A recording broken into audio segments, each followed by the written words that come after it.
This episode is brought to you by freeflow.ai, because if your best workflow lives inside Karen's head and Karen's on PTO, you've got a problem. Freeflow.ai brings clarity to agency operations without replacing your people, just replacing the mess.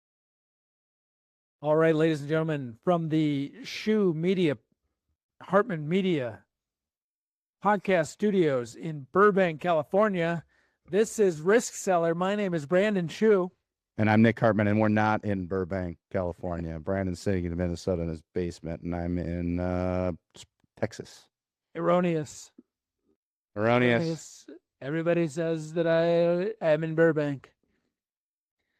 In Burbank Studios. That's what you is that the premier studio? And remember that was where Jay Leno shot the Tonight Show. He was in Burbank, California.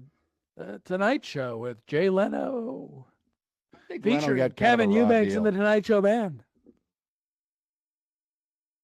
I think Leno wasn't ready to be done, was he? And Letterman was just getting crazier and crazier. Letterman. I mean, these guys, this job. I don't know. I don't think I could do it. Letterman's the best. I love Letterman. He was the best.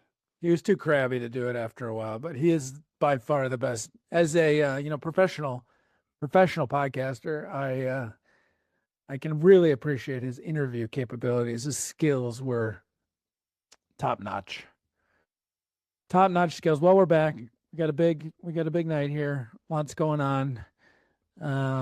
Let's start on a light note. What did you do this weekend? I did some rock work. Instead of working out, I feel like I'm just gonna work around my house on the weekends. Other than that, we just took care of Lennon. He got his tonsils out. He's feeling better now, though. What about you? I went to see Jerry Seinfeld on Saturday night. Did you really? At the Orpheum Theater. Zach, our boy Zach, was also there. He's so good. So was half of Oak Ridge Country Club. So you knew most people there. Yeah, I knew quite a few people, but no, he was Jerry. Jerry brings it. He's a pro. He's a pro's pro. He brings it every time. Yeah, he doesn't. He's good. Really. And he had an opener, Ryan Hamilton, who was basically a mini Jerry Seinfeld, but he was hilarious. He had a very tight pen that was really good. I don't know if I recognize that name. Let me Google him. Yeah, he probably wouldn't, but he looks like Jerry. He talks like Jerry. It was actually kind of weird. Oh yeah. That is like a mini Jerry. He looks like a mini Jerry, big teeth. Brandon hates what I say. Well, why don't you just Google it? Yeah. He hates it. Nobody Googles anything anymore. Well, everyone Google it. What search engine do you use? I don't use a search engine. Do you? I honestly don't remember the last time that I just used a search engine. Seriously, how do you? What do you mean? I don't understand. I just put it in, ChatGPT or Hats or Gemini. Large language models. Yeah. Interesting. I don't need. What they want. I don't need to go to. Want you to do. I know. Believe me, I understand the irony, but it just delivers such a better answer to my question than going to a website that may or may not answer the question. Unless I'm actually looking for a website to like a hotel site or something. That's the only time I would do it. Wow. Yeah, I Google everything. I'm a big Google guy. Although I use the search large language models too. I guess now Google bakes in the AI Gemini. It's baked Gemini to the search, which is good. But I mean, the first 15 things that Google brings up, they're all ads. They're all sponsored. It's just quantity over quality, But what else did I do besides that this weekend? Not much. It was like 75 degrees on Saturday, and then Sunday cooled way down. But today was another 75-degree day. So spring is in the out of the weeds. Spring is in the air. We're going to Scottsdale or Rio Verde on Tuesday, spring break. So we're going to take the fam out there and visit the in-laws. Oh, they're out there. Everybody's out there now. Everybody's out there, Jerry. There's no more room in Del Boca Vista. I'm going to be all over that shuffleboard court. No room? I'll make room. Oh, man. What are you drinking tonight? I am drinking a 2003 Liquid Farm, which my friend the Legals gave me, and really good. It's Pinot Noir. Liquid Farm began in 2009 with a singular focus on producing food-friendly, balanced Chardonnays. In 2014, they offered their first Pinot Noir, and we were hooked, they say. So yeah, it's pretty solid. And I'm not usually a big Pinot guy. You know, Pinot is much harder to grow than a Cab. The We grapes covered that in episode 12, Hey. Brandon. You know, it's been a while, so I'm just re-educating the populace. You know, our numbers have grown substantially since episode 12 or whatever. Was that the episode we had with Leslie? Yeah, one of them. That was probably like episode 3 or something. But anyway, it's in Santa Rita Hills, California's best spot for Chardonnay, because it's cool and the winds and limestone soils. Apparently also does well with a Pinot. So, but very good. Very good for a Pinot. I'm drinking. What are you a good drinking? one. It's a 2019. Is it Callejon?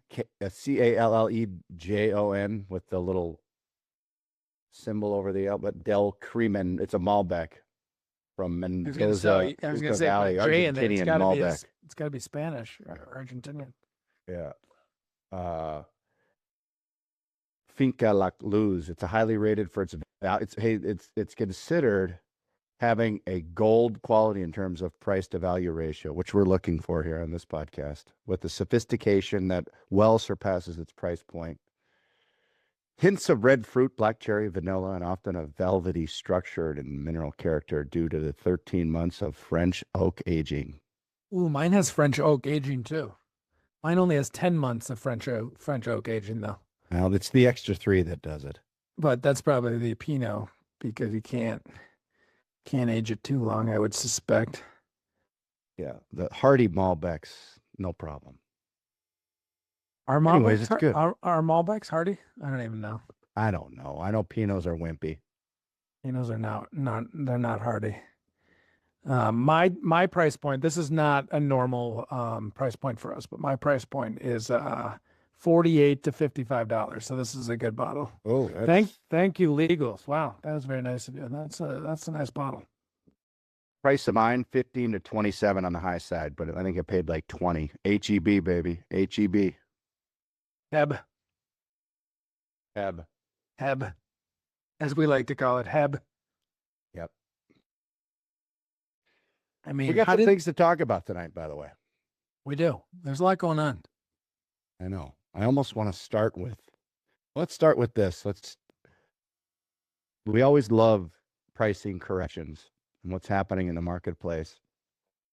We do. We like to talk about price. It's like the oil speculators saying, you know what? This is going to cause oil to go up. And sure enough, it does. So when we talk about pricing, if it's going to go up, surprise, it's probably going to go up. Bombing Iran has repercussions, people. Big shock. Big shock. Yeah. This. Oh, do you want to start with the Iran one? No. I'm just saying.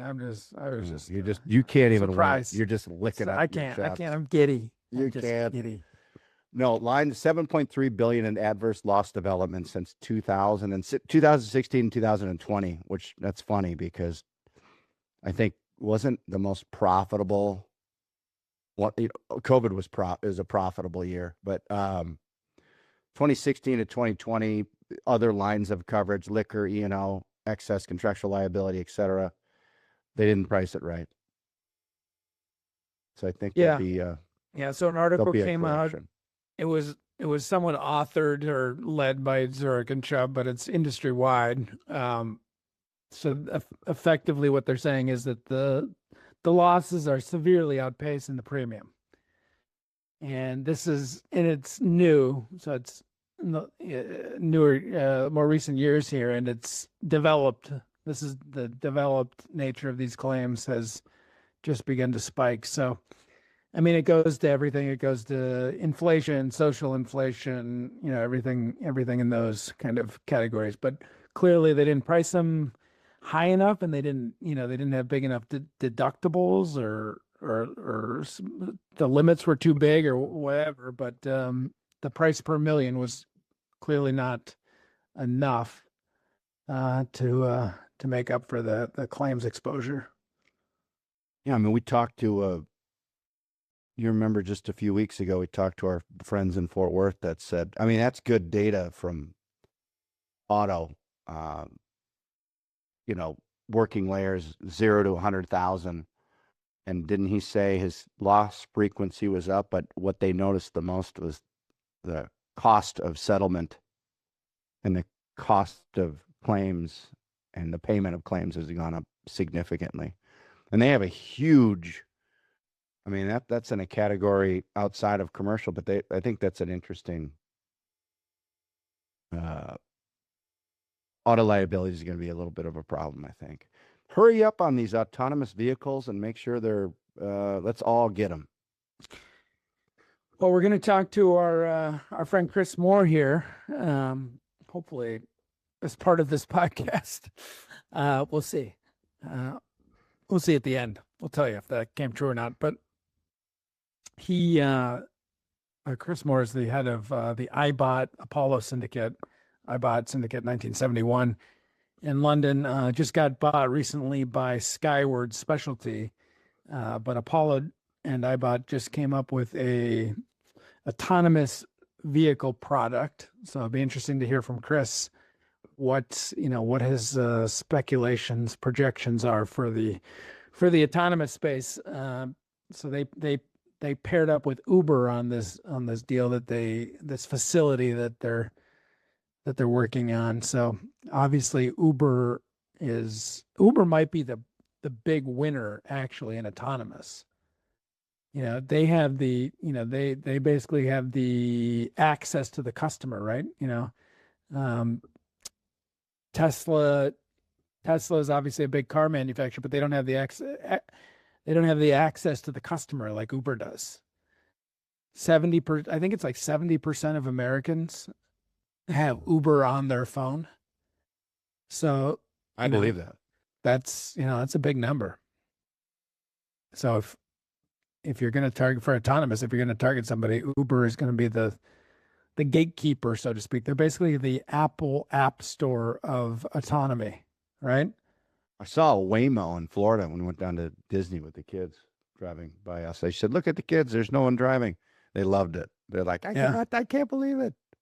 Yeah, and Waymo's doing some partnering with Uber, and now Rivian just announced the partnership with Uber, which will be interesting. Well, they're not selling many I don't think Rivian's crushing it. No. They're too small. I did hear that this recent oil crisis has spiked electric vehicle sales by like 20% over the past month, which is interesting. Well, all these C-stores and truck stops and gas stations, which I know you love, Brandon. You love stopping at gas stations. I love gas stations. Now, the gas station is my least favorite retail experience ever. All of them are. It's terrible. Yeah, it's not fun. And depending on where you're at, it's quite dangerous, I think. Yeah. When was the last time you were in a gas station? You're like, this is nice. This is a really nice experience. We have a few down here, like Buc-ee's. Are you kidding me? Buc-ee's. Shout out to Buc-ee's. Really good. So what's good about it? It's just they're clean. It's the cleanest bathrooms on the planet. They clean them Really? like every half. It's like insane. That's what they're known. They want people to come in, and they sell all the the shirts and the t-shirts, and they have tons of food options. Yeah, there's some good gas stations down here, but we're in the oil country. They want to sell oil. I just Yes. actually heard an astounding figure about Texas. Sorry, we're getting a little sidetracked We're here, getting but off track. I heard that the Texas energy supply is 60% wind and 18% solar. So 78% of Texas's energy supply is alternative energy, Yeah, renewable energy. I believe it because the tax offsets, right? I mean, that's probably But a lot that's of them crazy. are. Like landman oil country. We're progressive down here in Texas. You're progressive. You guys are just so woke that it's like, it's amazing. But I think you might be off a little bit, but close. I think your combined wind and solar often. What's this often? So there's probably a peak demand and there's probably a surplus, right? Provide a large share. As of 2025, they're accounting for nearly 40% of electricity produced in the state's independent power market. Independent.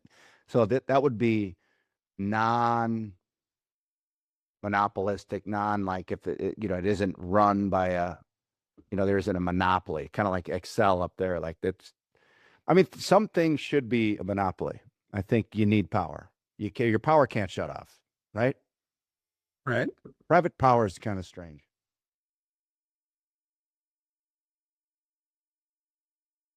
I'm going to see if this But is true. wind Hold makes on. up a significant, sometimes dominant portion of the electricity mix. It's interesting. Okay. So, okay. This is where, yeah, you're onto something here. Okay. So what Texas actually looks like, recent data, 37 to 40% renewable wind plus solar. Okay. So the numbers I heard were way off, but still it's a big chunk. It is. 39% low carbon. So natural gas makes up A 40 to big 50, portion. 40 to 50%. So wind 20 to 23, solar 10 to 14. Interesting. Where does the 78 come from? Confusing capacity additions. Most new projects are renewable, referring to a specific moment in time, I guess, or just exaggerating. Yeah. Interesting. I mean, but it's true. The evidence of the power problems with, especially private, where you negotiate your power rates, right? If you negotiate, but like Dallas during that ice storm a few years ago, there wasn't any power for 2 or 3 weeks. That's not good. Right. But yeah, I mean, and we're building data centers as fast as we can. And a couple things.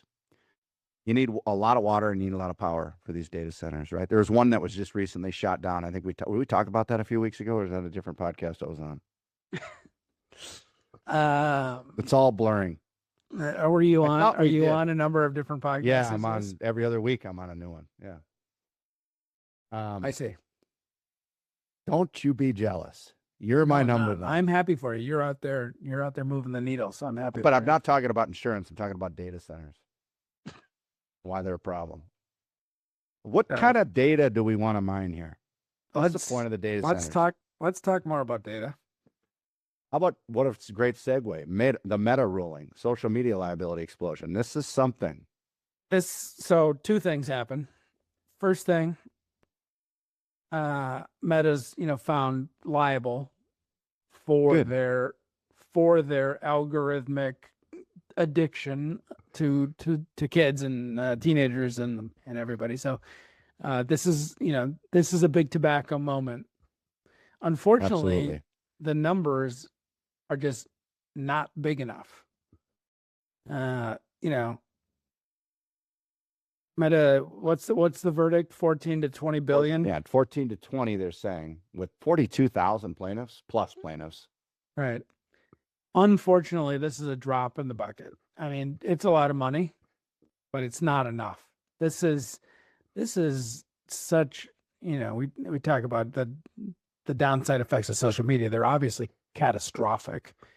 I mean, without probably too much exaggeration, you could blame social media for a big chunk of the polarity in our nation today, right? I totally agree. Yeah. And obviously it's doing a huge number on the psychology of Mental health. of the mental health of kids and grown-ups, right? Grown-ups too. I mean, look at these people. They're arguing. Right. I mean, Facebook is, it's given people this sense of security, and they can just say whatever, whatever the id, whatever Freud says the id is basically everywhere now, right? So it's just, there's no filter. People are just saying whatever they want because they think they're behind a wall of anonymity, but it's obviously causing colossal, terrible effects. But anyways, $14 to $20 billion verdict. And the second piece of this is that the insurance coverage, the court ruled that the insurance does not have to pay for it. Yeah, meaning they did it on purpose. Meaning that it's purposeful, it's gross negligence, it's not covered by insurance, which is it's a big ruling. I'm sure it'll get appealed, but again, right. Meta is $1 trillion whatever market cap company. I mean, the stock's at $350 a share. That stock IPO'd, by the way, at $28 a share. I remember that specifically. I mean, it's just a behemoth, and Zuckerberg, this is 14 to 20 billion. You can get that in the couch cushions. It's not enough. Unfortunately, this verdict should have been something tied to the overall market cap instead of just your normal verdict jury form that just picks a number based on damages. I mean, 42,000. I don't think this is over though. This is just one. There'll be other. Not. Yeah, I'm sure there'll be others. Yeah. But, I guess it's a good step in the right direction for what needs to happen. Like test scores, Brandon, too, right? Since we adopted technology in schools much lower than they were prior to 2010. Not good. I know they're blaming COVID. Well, that's because of COVID. Trending in the wrong direction for a while. Yeah. I like your scenario here, by the way, that where you what's going to happen. Right. Did you throw that in? Good old. No, well, I asked AI for a couple different outcomes, like what do we think is going to happen here? What are two alternatives that could happen? And it came out with basically a regulatory rescue. So is there going to be some sort of legislation here? But hopefully not federal immunity. It was an interesting comeback because the legislation that the AI thought of was capping exposure, and that would be the opposite of what I would think. What I would want. I would want more damages, more punitive actual verdict, more punitive settlement for Meta or anybody else to stop, obviously a $14 billion that doesn't incentivize them to stop what they're doing. Their market cap needs to be impacted and their shareholders need to be impacted. This is nothing. This is like Elon Musk paying $2 billion for manipulating the Twitter, the Twitter stock during his sale process. That's Elon. Elon's worth whatever it is, $300 billion, $2 billion to him. I mean, he doesn't want to pay it, but it's nothing. It's less than 1%. It's nothing. So, scenario B, market chaos, no federal, had 40%, no federal intervention, state by state litigation tsunami, platforms become uninsurable. That's fun. That's interesting. D&O market collapses for social media companies. That'll probably happen. That's a really interesting take. smaller platforms like Snapchat face bankruptcy. See, I don't think that's true because Meta is a culprit. They're culpable, whereas Snapchat's fairly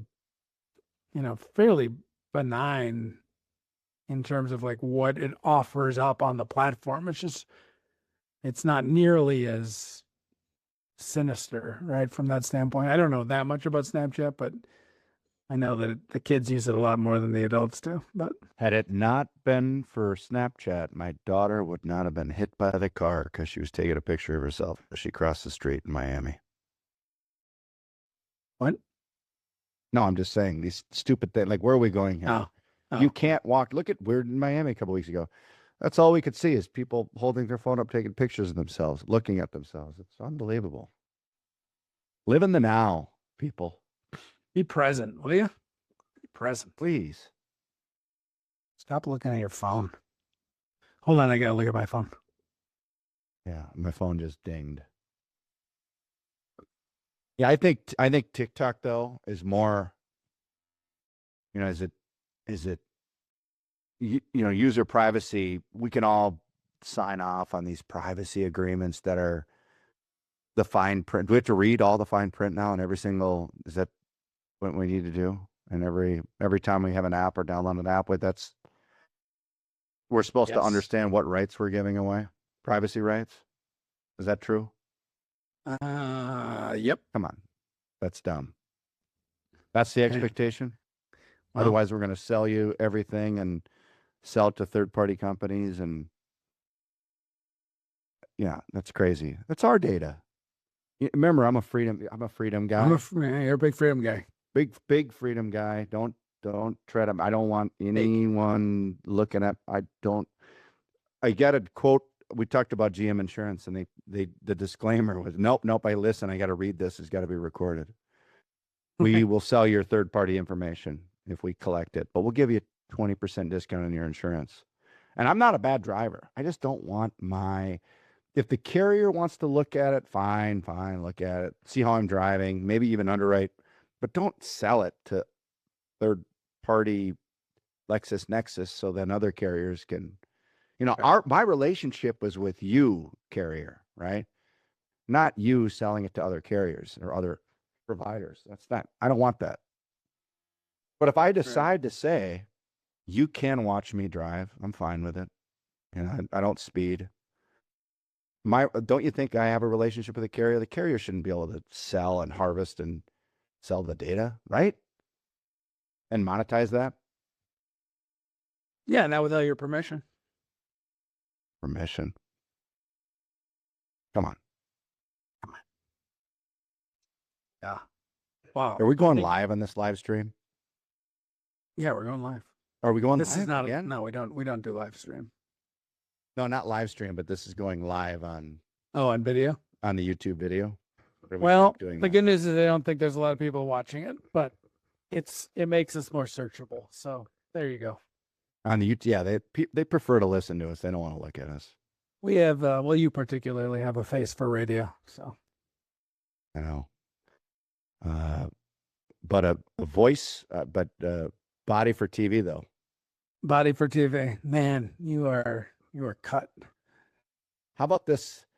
So this Iran thing. What's up with this war? Is this a good idea? This war was a bad idea.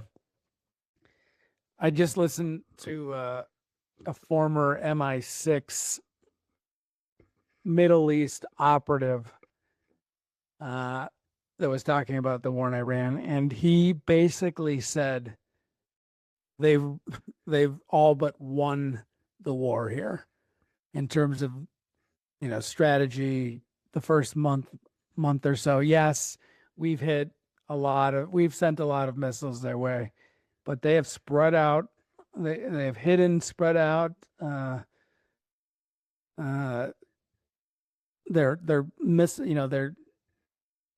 defense capabilities. They've globalized this war with the Strait of Hormuz. I mean, they've brought in the whole globe into this war by virtue of the fact that they have a choke point on the entire oil supply of the world. we've been 20%, negotiating, 20%. and this thing's going to end soon. And they're like, we're not negotiating. We're not I'm even sure he's talking talking about. Yeah. Well, I've never had no intention of negotiating. How about Joe Kent? I'm a Joe Kent guy, by the way. Joe Kent. Pretty Yeah, sad that, it's, you know. serve your country, 10 or 11 tours, whatever it was. Wife, lost his wife. And now he's calling him out for getting remarried 5 years later. Get out of here. You are calling out someone for getting remarried? You? He's a relationship guy? He's a big relationship guy? Big relationship guy. Big relationship guy. Are you? What? How many wives does Trump had? Like 5, 6? Get out of here. There's no room for this.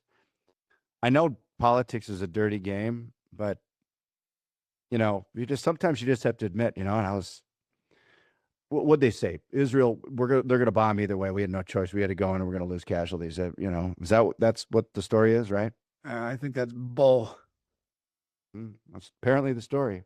I don't think that Israel would have done it without the U.S. support. I mean, Israel wouldn't have come to the U.S. They would have done their, they can contain a war when it's across, in Palestine across their border, but they can't handle. I mean, are you kidding me? They don't have those capabilities.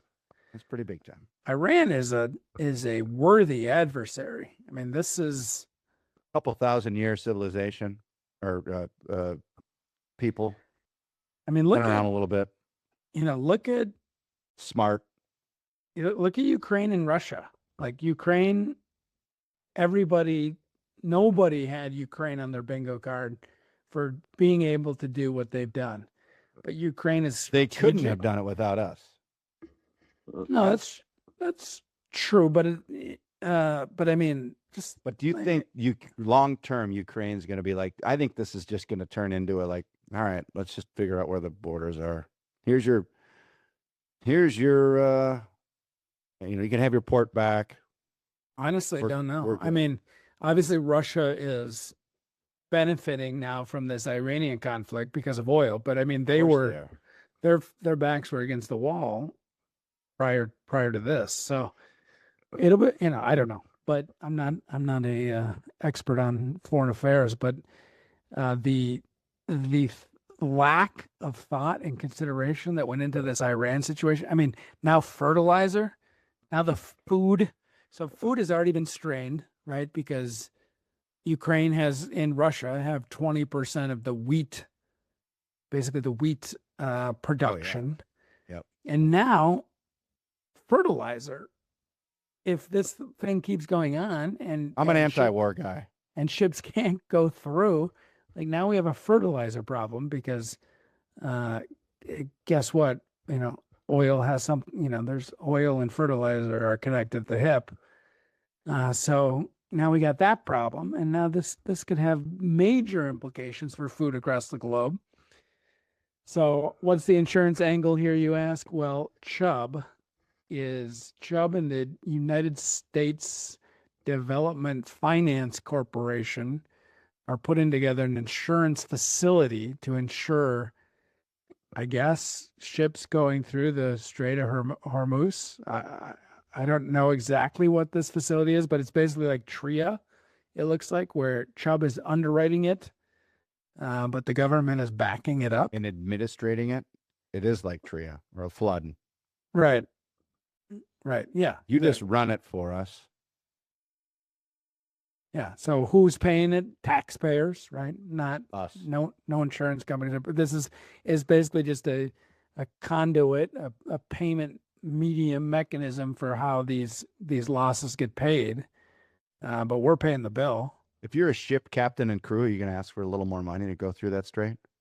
And there's a moral hazard here, right? Because of course there is. Because we're not only is there a facility, but we're charging premium at an increased, a very heightened, rate because the strait is incredibly challenging to circumnavigate. It's crazy.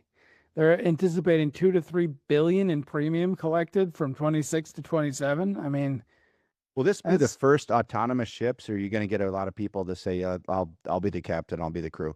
There's no way. I'm not going through there. Would you? No, nobody's going through there. Are you kidding me? Like, you can't give enough insurance to pay for that, right? Insurance, who cares? I'm not going through there. No. What good is money if I'm dead? Yeah. Maybe that'll be the first autonomous ships rolling through there. All right.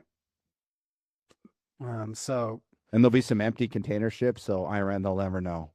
yeah, I don't it's know gonna which be ones like to hit. It's like yeah, exactly. it's like I just hit them all. Just hit them all.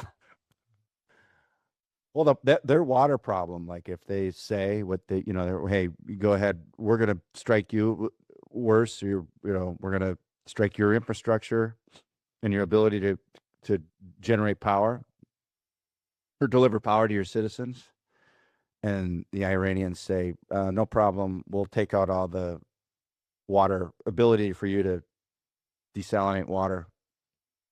And then none of our allies, including Israel, have clean water. That'd be a problem, wouldn't it? No clean water. Big problem. Don't we need it to survive? Or am I wrong? There's something there. I think the human body can't go more than what, a couple weeks without water? Is that it? How long can the human body go? Is it without? 4 days, or am I thinking It's like is 3 days, I thought. Or no, maybe it's Yeah. 4 days. maybe, Without water, 3 to 5 days. Yeah. So 4 days, we're right on. And by the way, when you're in the desert, it's a little dry, so it's probably closer to 3 days. Yeah. Then you start seeing those mirages, the water mirages.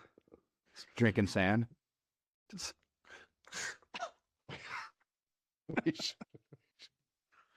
Listen, this isn't a laughing matter.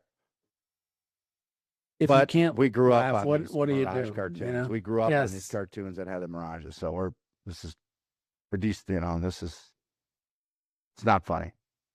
It's not funny, but those were the cartoons that we grew up. Looney Tunes, blame Looney Tunes Warner Brothers, if you really want to blame somebody. Absolutely. Yeah, so it's a problem. I don't know what's gonna happen, but and then so I saw on the news today, so Trump truths the other day that we're having great talks with Iran, okay? Like we're gonna be done soon. And then oil drops, stocks go through the roof. Yeah, was it market manipulation on purpose? Total market. So there's a chart out there that I saw on CNBC today, or on some news source today. 15 minutes before Trump's truth, there was significant, like if you look at the chart, it's like flat. And then obviously once the trade happened, or once the truth happened, there's all like huge activity, right, with oil futures. But like 15 minutes before, there was a huge spike in trade volume on oil futures, like massive, like it was coordinated clearly. So this guy is there's no doubt in my mind, allegedly, that he's manipulating the market. He's trading on this stuff. It's crazy to me that this is happening. And he's like, who is listening? By the way, shame on us, but who's listening to this guy anymore? Who believes when he says, "Oh, we're having great conversations"? Like, we're sending 4,000 Marines into Qatar, Iran, whatever. Who's listening to this guy anymore? This is clearly a conflict that's going on for a long time. Reports indicated that approximately 1.5 billion in S&P 500 futures was purchased, and over 190 million in oil futures was sold just before the announcement. Yeah. Just before. So they sold the futures just before the announcement. Right. But it would be the downside that they're betting on, right? Right. Or the upside. I mean, we like them both, the down and the up. Well, it's inverse, right? Because down is good, up is bad, right? Right. So yeah. Mind-blowing corruption. I mean, it is mind blowing. It's crazy. What's the plan? How are we going to win the war? I don't know. I don't think we are. Not without a tremendous ground presence, not without going full Iraq on this thing, right? And then what's that? That's a It's going to be 10-year impossible. war. That with the mountains and the way this thing is set up, it's not. Yeah, it's like Pakistan, right? And it's not going to be good. So, anyways, onwards and upwards. Let's talk about nuclear verdicts. Let's talk about nuclear verdicts. This is just kind of an update on some tort reform. Nuclear verdicts. So nuclear, for the class reminder, nuclear verdicts are those verdicts of over $10 million. So new data came in. Those verdicts since 2015 are up 300%. The average verdict 2024 versus 2010 is 54. This is really hard to believe, actually. 54 million versus 8 million for nuclear, I guess, for nuclear verdicts. Driving force, third-party litigation funding, jury anger, yada, yada, yada. But there's some tort reform happening. Kentucky, non-economic damage caps at $1 million. Washington, you have joint and severable liability reform. California, litigation funding disclosure requirements. Florida, caps on attorney contingency fees. Yeah, that's not going to do much for you. No. So what's going to happen? I went through my AI tool again here. What's going to happen? Path A, reform succeeds at a 35% probability. 15 to 20 states pass meaningful caps by 2028. Or path B, 65% probability, continued legislative gridlock. Verdicts continue escalating. 100 million plus becomes common. Oh, good. That would. The third-party litigation funding people would love that. So then I asked it. Maybe we should just reform. Truly reform, these frivolous claims, though, right? It's not going to happen. And unless it's, unfortunately, I don't think it happens until there's a tipping point, right? But so you and I, probably mostly me, are going to write a letter for our friend's newsletter, Nick Rolls Davies, and my proposed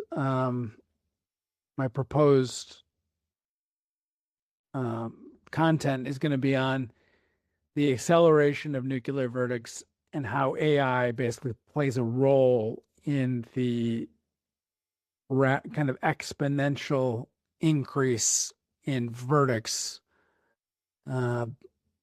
So stay tuned for that. But how about just caseloads too? Yeah. Right. I mean, what?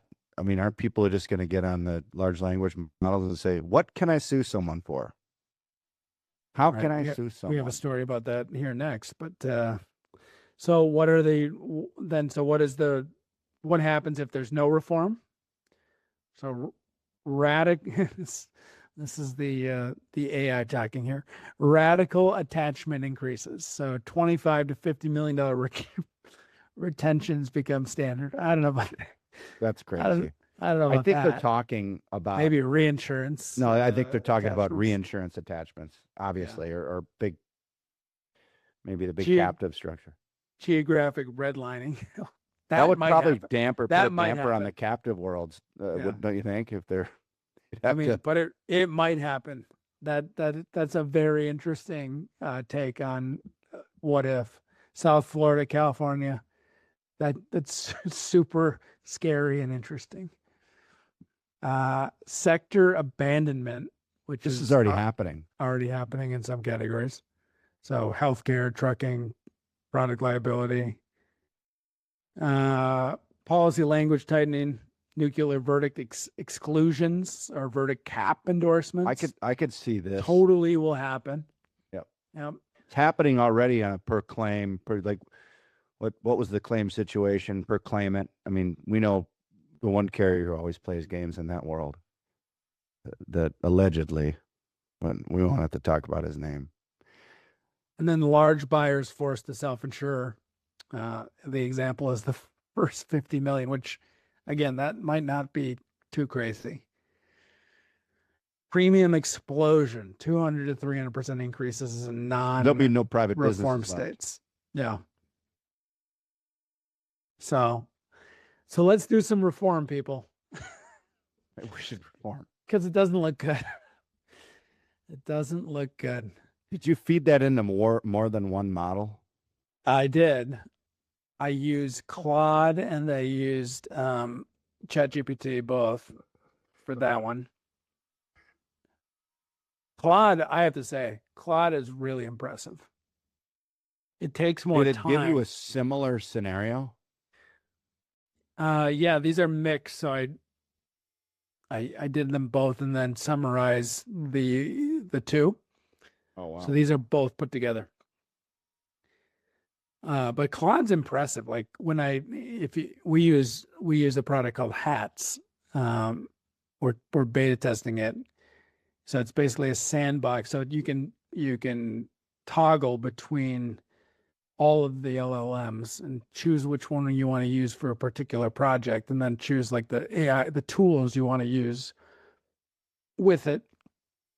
And Claude is super impressive when it comes to kind of aggregating data for submissions or what have you. It's really good. But again, if it was between having AI and not having AI, I say get rid of it.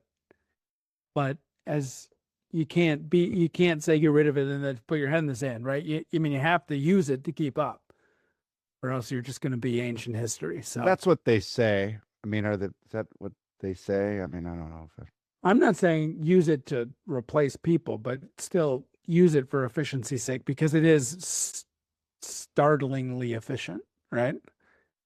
I mean, you can put together a submission in 5 minutes where it would take you 3 hours normally. I mean, that's a time saver. There's no question about it.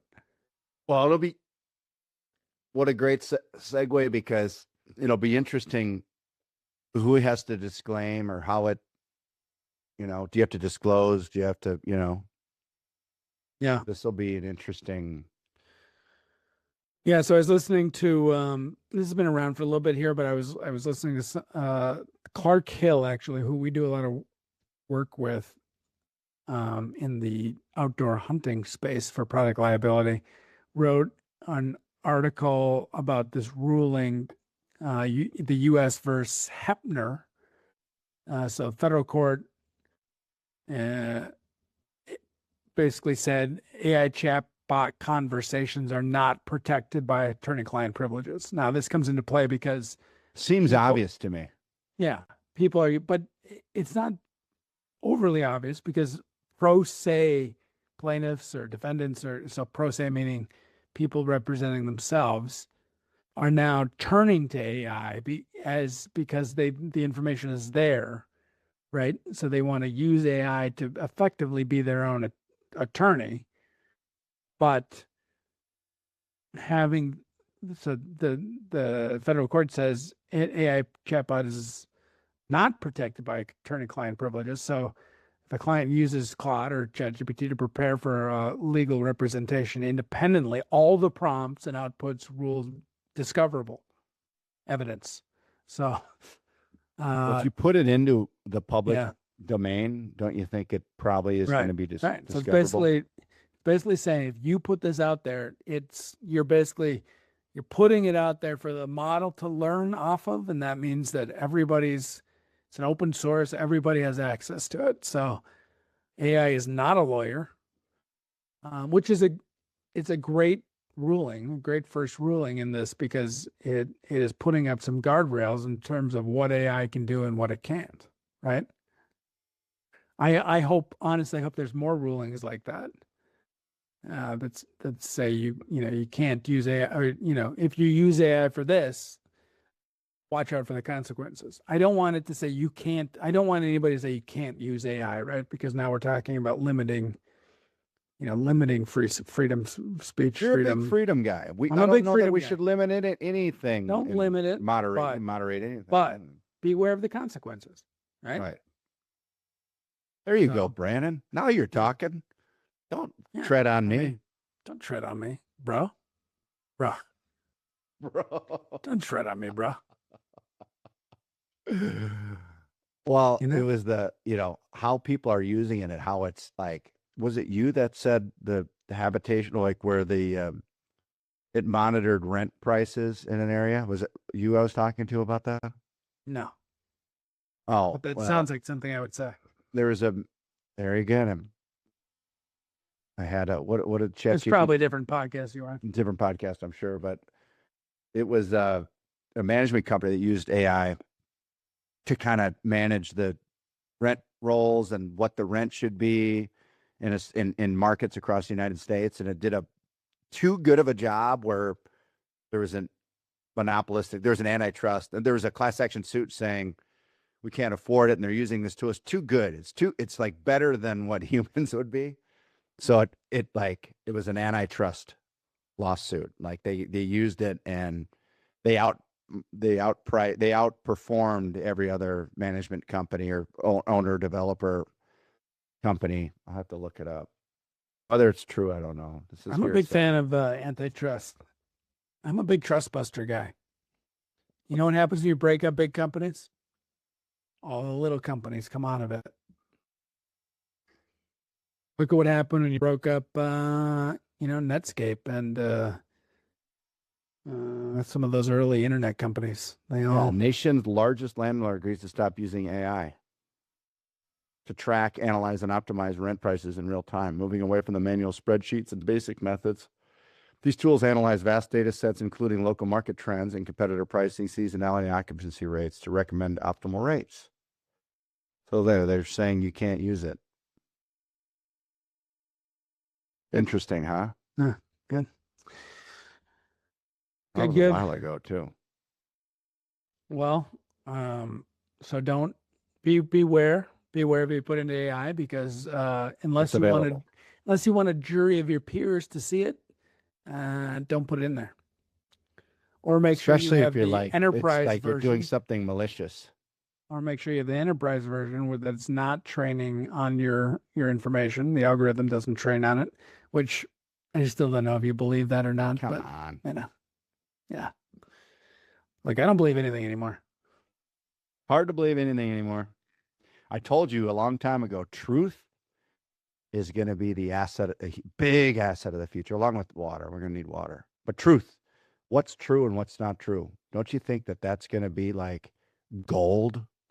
Especially when your president just lies out in the open. So, well, there you go. I mean, it doesn't matter who's the president. Don't you want all of our leaders to not lie and do what's best for its citizens? absolutely. Of course you do. So truth will be the commodity of the future. Mark my words. Truth is important. Hey, I'm going to do Our markets rely on truth. They rely on the only reason why the U.S. Treasuries are the default fixed income asset is because we have rule of law. That will take your country down at war if you try to disrupt our currency. As Steve Eisman says, who's the Steve Carell character from The Big Short, until there's a new place for dollars to go, so some other country's currency or some other country's bonds, we probably don't have to worry about that. But if there becomes an alternative to the U.S. Treasuries, we're going to have a fucking problem. Yeah, we will. We got to get back into business with Canada and South America. We got to do business with on our continent, Brandon. No, it's just a shout. I know Trump probably listens to this crazy. podcast. Let's get back to business. Why aren't we This doing is crazy? Why aren't we doing business with our neighbors? You know, border neighbors are non-violent for the most part. Border neighbors, like With unlimited amounts of precious materials. That right. Paulette or whatever his name. He was on Rogan. It was a good interview. You should listen to it. Oh, It was on Rogan. Did Rogan push back a lot? It was good. Say, it was actually what do you think no, about no, this? Joe didn't really. It was a good interview. He didn't really talk a lot. It wasn't pushing problem. back. He doesn't push back against. Maybe the interview was good. No, he he wasn't. He pressed like, what's the play? No, you're right. He teed him up, but it was good. I thought he was he's a pro. This Canadian pro that answers to the crown. I thought it was pretty good. And we're going to do three truths and a lie, UK edition. Three truths? Three truths and a lie, not two truths and a lie. So I have to find the lie. That's right. Okay. UK edition for all of our UK listeners. Shout out to the UK, whatever they call the UK, all the UK people. Whatever they call the UK. I think they call it the UK, but let's just call it the UK. It's united. They're all united. The 75-mile rule. No matter where you stand in the UK, you're never more than 75 miles away from the sea. Number 2, the French connection. For nearly 300 years, French was the official language of England from 1066 to 1362. It is technically a legal act of treason to place a postage stamp featuring the monarch's head upside down on an envelope. As a nation, number 4, as a nation, the British consume approximately 165 million cups of tea every single day. Tell me what the lie is. What was the first one? No matter where you stand in the UK, you're never more than 75 miles away from the sea. That does not seem right. You're not Googling it. You're just using your brain here, right? I know you're not used to that. I mean, the UK is a big island. I can't believe that the 75-mile thing is right. No. You're wrong. Really? Number 3, high treason. Well, it's very popular urban legend that most have been, that's been doing the rounds for decades. It's not actually legal to stick the stamp upside down in an envelope. You're telling me 75-mile rule. In the middle of England, furthest England, you can get from the coast is a spot in the village of Cotton, in the Elms, Derbyshire. Even there, you're only about 70 miles from the sea. Really? The French connection. Following the Norman conquest in 1066, French, specifically Anglo-Norman, was the language of the elite, the law, and the courts in roughly 300 years. This is why we have so many fancy French-derived words for food, like beef versus cow. Oof. Tea time. The UK does get through roughly 165 million cups a day. That's enough to fill about 20 Olympic-sized swimming pools every 24 hours. Unbelievable. Well, I think we'll do 3 truths and a lie next time. You stumped me. Every single time. It didn't sound right to me, the 75. I guessed, and I was wrong, but I guessed on the tea time. I thought that was like, what? It's a lot. The tea I can get behind. The stamp I was ambivalent about, but it was between the stamp and the 75 miles. This is Brandon explaining how his brain works, everybody. Yeah. Well, what an episode. Show. What a show. What a country. What a country. The UK. Hey, cheers, England. Brandon. It's the country, actually, but the UK is the... No, I was talking about America. What a country. Oh, America. What a country. Cheers, Nick. What a country.